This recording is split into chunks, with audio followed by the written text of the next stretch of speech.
All right, everybody. Good morning. How are you? Welcome to Friday. I hope you're doing well. Let's see what wants to come through today. This will be the last um, time we're leaving on Saturday to go into Florence.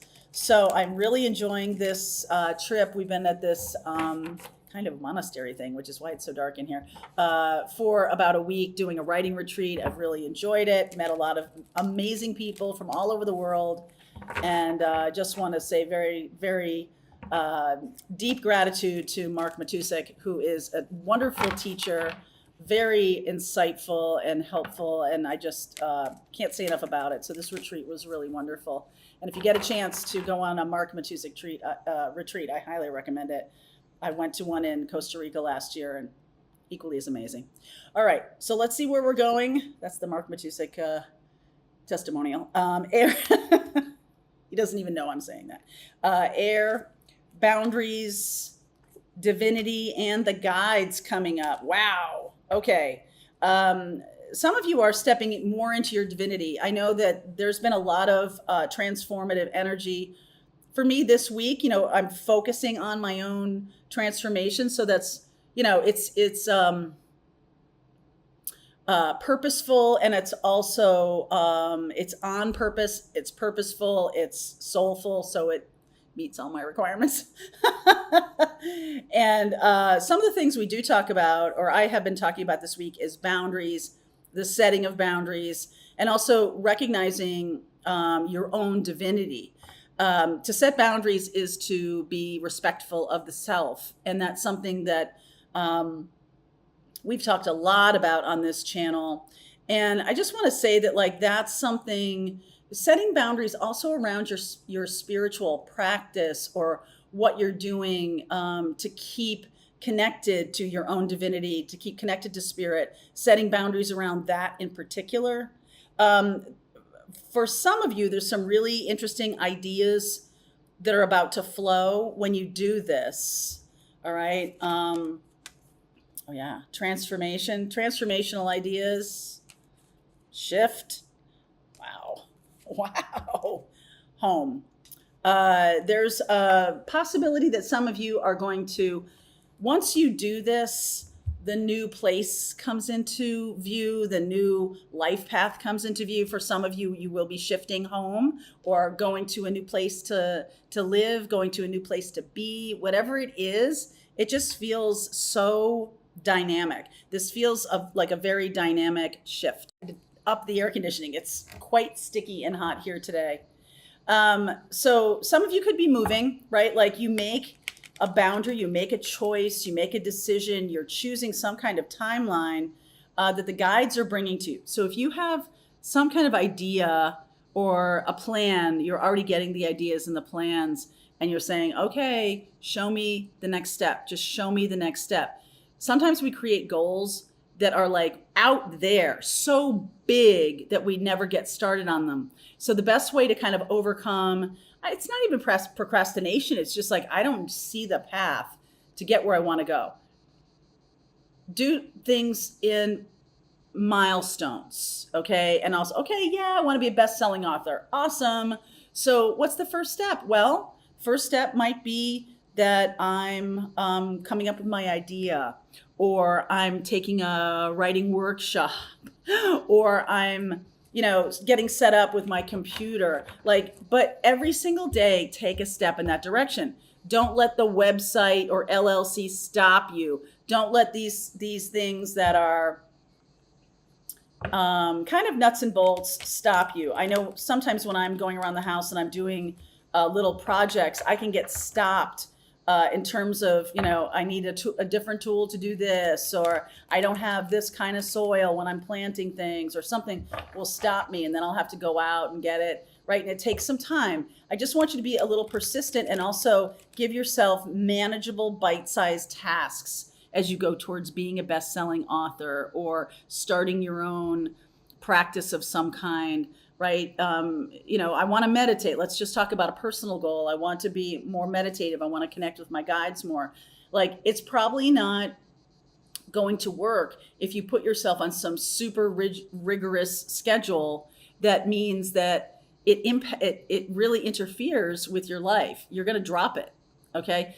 Instead, set yourself a task for a 10-minute meditation when I wake up. Like, I'm not even going to really move when I wake up. You can sit up if you want to. You put your feet on the floor. If you want to sit in a chair, that's fine. Or you could, you're like, oh, I'm going to fall asleep if I close my eyes again. So do what you have to do, but just do like a little 10-minute. Go sit somewhere where it's quiet. If you have people in the house that you live with, and give yourself some you time and let everybody know this is off limits. Set a boundary. When I wake up, I go into this other room and I do a 15-minute meditation in the morning. This is off limits. No exceptions. Okay. And if there's another adult in the house, all the better, because they can take care of any emergencies that come up within that 15 minutes. All right. Same goes for the evening. If you want to do a writing practice or something like that, just give yourself the best chance for success right out of the gate. Don't set yourself up for failure. Like 3 hours, I'm going to do a 3-hour meditation right away. It's just, you're not going to be a monk like overnight. So it doesn't matter. Just like do what works for you, and then grow it.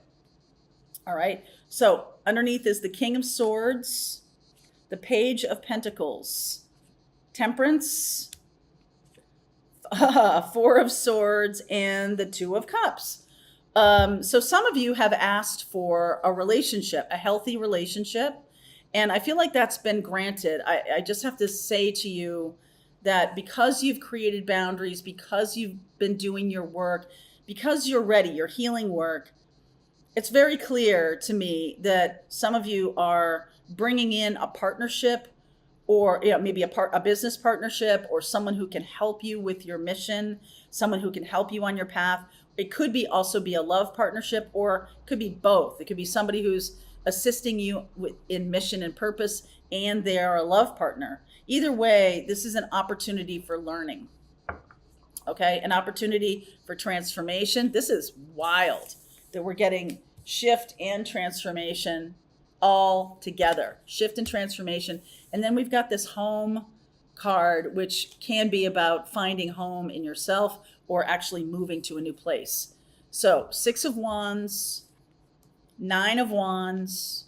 That's the thing about getting stopped, right? Like, okay, I'm headed off, I'm going to do something, and then I get stymied by not having a power drill, or I can't find the book I want, or I can't, those are just, and like right away, we're just like, oh, see, I shouldn't be doing this. But that doesn't mean that at all. That's not what that means. It's like, oh, it's a sign that I shouldn't be doing this. It's not. Sometimes you have to push through things. Sometimes you have to say, okay, what do I need to do here? Or what's for my best and highest good here? Sometimes you do need to stop. Sometimes you do need to say, okay, this is not right for today. But it needs to be, you need to start feeling it intuitively and not just shutting yourself down every single time. Okay. When things come across your path that you think are showstoppers, and they're really not. They're just like, they're there to kind of move through it, right? Everything is going to have some resistance to it. Everything you do that's new, especially, is going to have some resistance to it. So that 9 of Wands, and then here's of course, Capricorn, full moon today.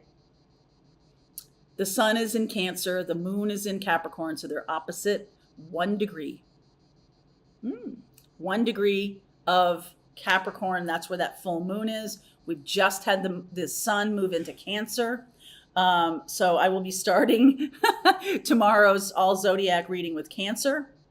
And the moon being in Capricorn, the themes are like hard work or discipline or something like that. And if you're starting a new discipline, you can get a little bit of pushback in this full moon energy, because there's something about more too rigid, or anything that's Capricorn-ish that's too much is needing to be released. Full moons are about releasing patterns that do not serve you. So if you have a tendency to bite off more than you can chew, that's kind of a Capricorn thing, to release that. And because Capricorn does like step by step by step. And if you're kind of going all in with something that's unsustainable, it's not really Capricorn. Capricorn's like, no, we'll break that down into bite-sized pieces. Okay? So let's keep going here. 3 of Cups, 3 of Swords, 5 of Swords. Wow. I'm going to keep going. Just hold on. Five of Wands. Three of Pentacles. Look at all the threes here.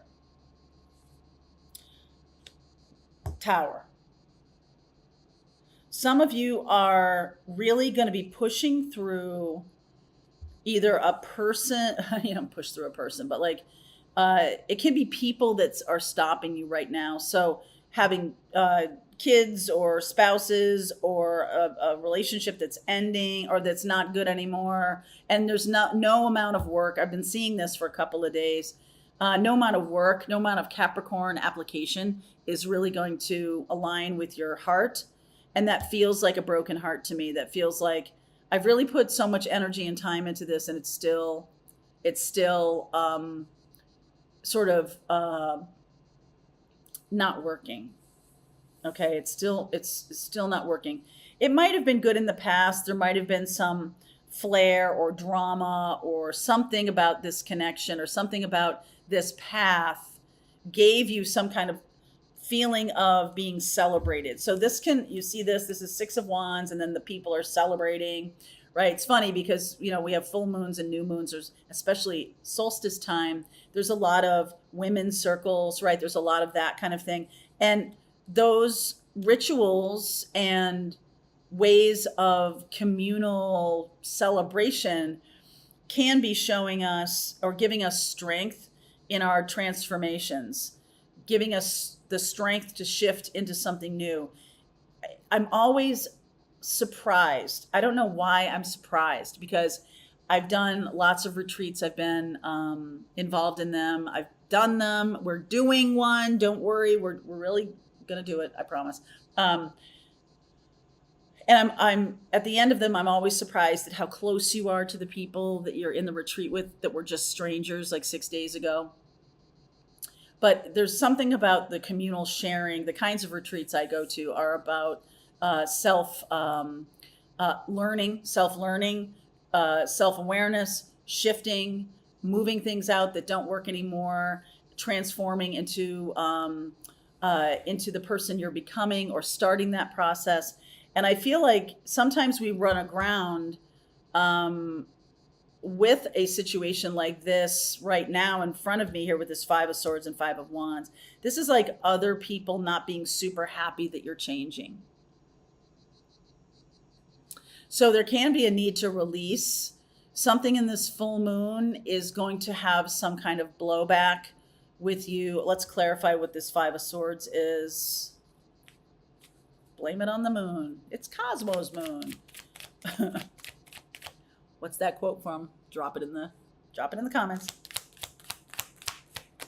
All right, Five of Swords. The Emperor, the Queen of Wands, King of Wands, and the Page of Swords. Some of you are going to get a message from out of the blue from a person who might be a twin flame.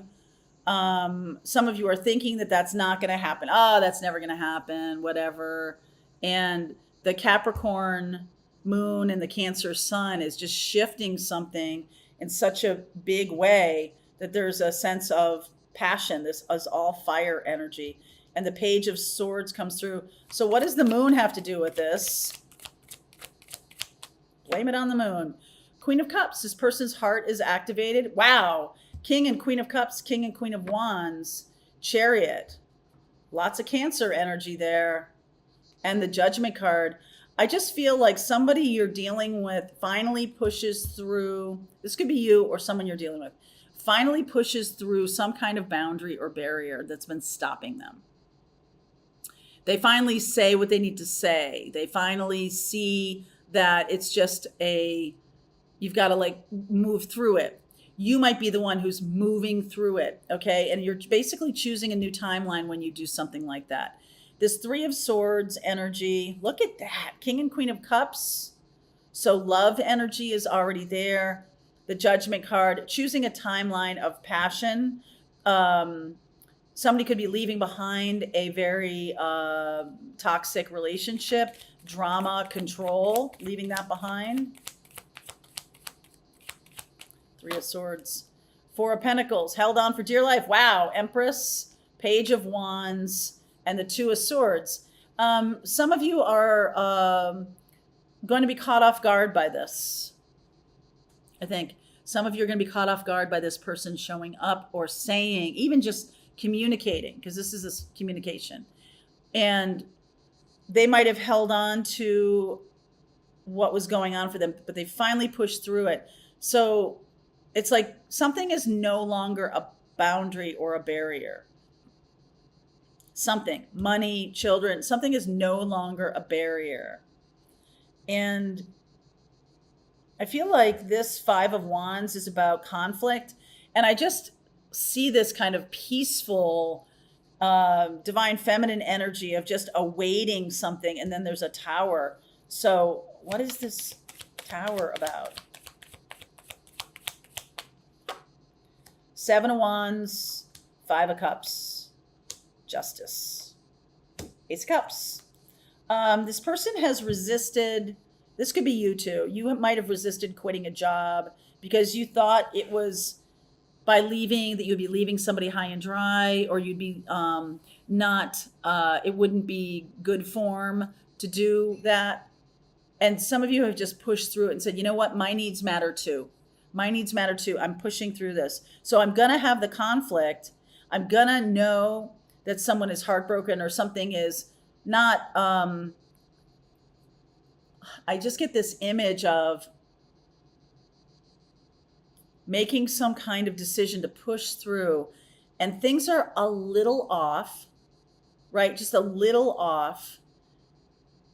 It's almost like someone says something. Okay, I'm done. Let me try and, I'm mixing metaphors here. So let me try and just say, there might be something, you ever been in a conversation where you don't know what's going on with everybody? Let's just say it's like 5 or 6 people or something in a conversation at a cocktail party or something like that, or just sitting around talking, and somebody says something and they don't know that this couple is like about to have a conversation about divorce, or they don't know that there's somebody in the group who's gay, or they don't know, right? There's something that is said that is just so, oops, I'll get that in a minute. That's the Ace of Cups.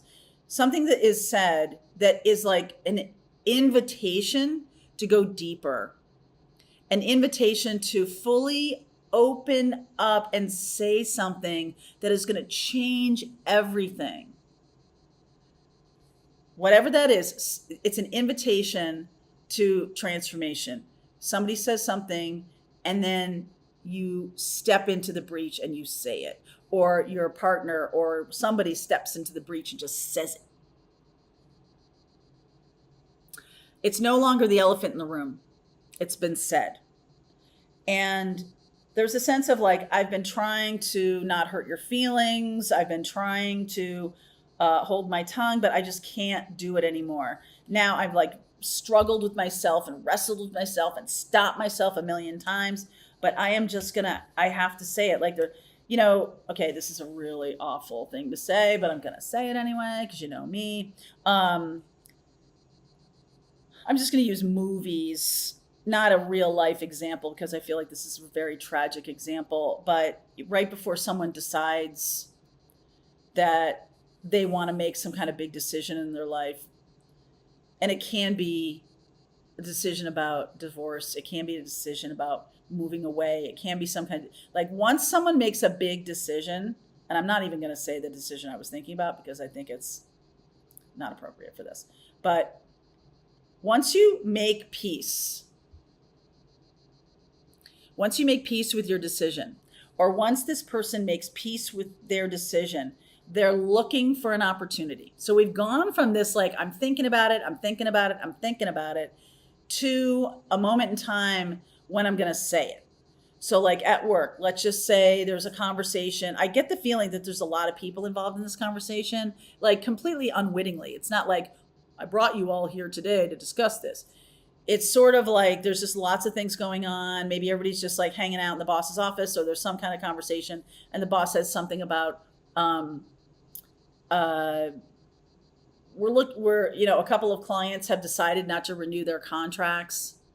And you're like, I'd like a golden parachute, please. Or I'll be the one. I will do this. I will nominate myself for being laid off this is my terms. It's just like you step into the breach. Okay. And that can cause big upheaval, but there's something really peaceful about it too here with this. There's something really peaceful and balanced. This is Libra energy. Once somebody says that, we're started down the timeline road. For all of this time, for a while, it's been in the thinking stages, the Four of Swords and the Page of Pentacles. You might be thinking about starting a business. And then, somebody mentioned something at work about, we're looking to hire a consultant to do something, and that's the thing that you do. And right away you could be like, oh my God, I'm gonna lose my job. But secondly, you'd be like, I could be that consultant. Taking a risk. But this feels to me like there's power in that. Okay. So I will continue on with this. If this is your reading, let's keep going. That Ace of Cups jumped off the table, so I'll get back. All right. Okay. If you want to continue on, there's a link below. If you are a Pathfinder, let's just keep going. All right. I hope you enjoyed that video. If it was helpful to you, please consider liking this video and sharing it with anybody who might have a need for similar kind of information. And if you like this video, check out these videos.